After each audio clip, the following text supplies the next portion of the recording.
this morning, our celebrant of his birthday, and at the same time, uh, the man of the hour this afternoon. May I call Brother Orlando Madriaga. Madriaga. Sige. Will be followed by the uh, secondary sponsors. Of course, we have the anak-anakan, first Ian, or the grandson, and of course the only son now because meron siyang isa pang kapatid. But here, this morning, we will witness a special moment in the life of Brother Orlando and Sister Edna. May we witness the entrance of our group, Brother Orlando Maria. Palakpakan po natin siya. Brother Orlando.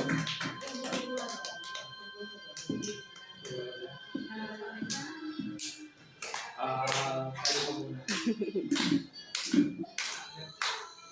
Okay. The special apo. Okay.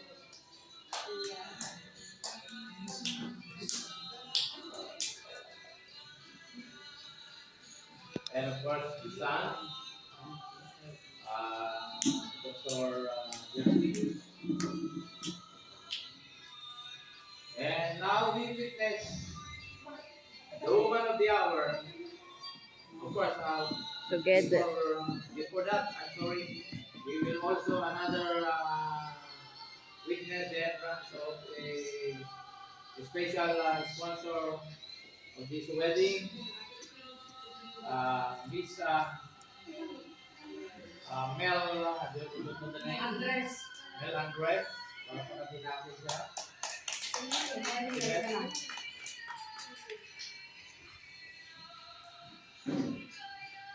And now, ladies and gentlemen, brothers and sisters, the entrance of the woman of the hour, Miss and Mrs. Edna Madriaga.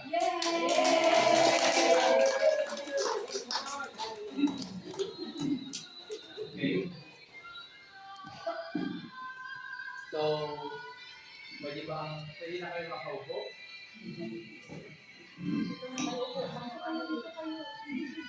Shorten ko na. Of course, this morning,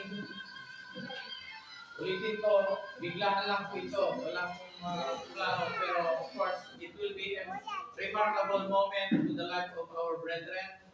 Ang unang tanong, Brother Orlando, Sister Edna, do you still love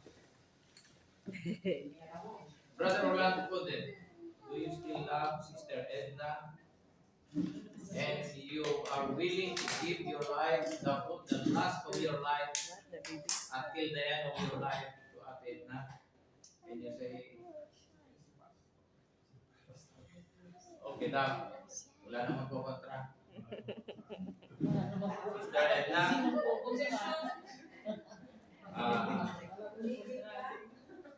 do you still and continue to love Brother Orlando? Dili kinamay, di problema nga ado, kin tiraksak o may, ay tanto kadimot lang, itag na nayon. Then kaya mga awaten, itagtultuloy nga ayaten ni Brother Orlando. Well, Pastor. Yay! Asalto!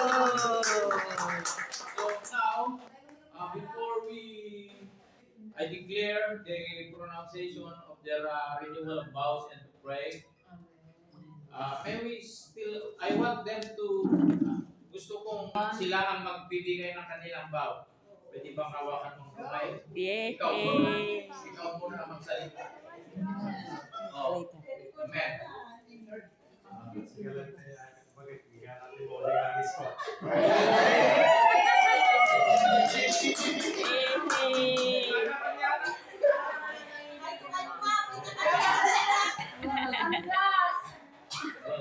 ulitin.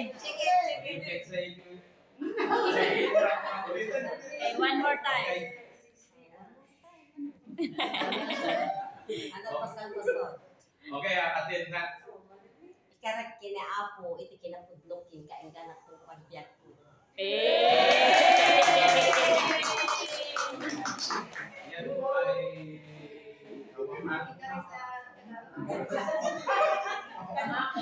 okay, from the word of God, sabi dito, and the two will become one flesh, so they